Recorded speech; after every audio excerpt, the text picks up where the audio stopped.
Let's start. Today we will see how to implement the app bar or the toolbar in Flutter Android. Let's see the main.dart file.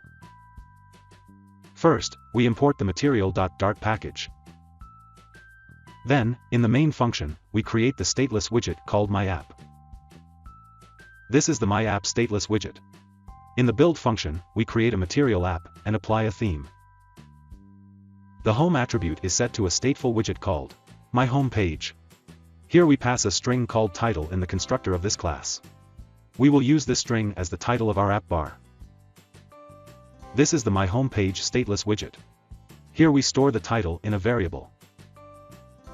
Then we create a state object of this stateful widget, whose name is _myHomePageState. This is _myHomePageState class. Here we will design our app. In the build function. First, we call the scaffold widget, which is the base, upon which we will draw other widgets.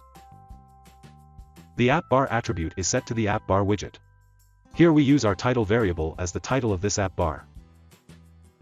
Since the title variable is in the myHomePage class, to use that variable in this _myHomePageState class, we use the widget object and get the title variable. Then we set the body attribute to a center widget, which aligns its child at the center of the screen.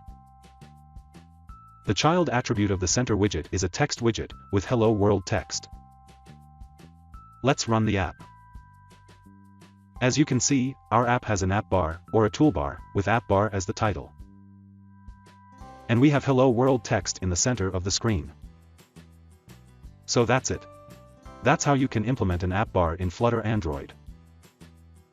Thank you.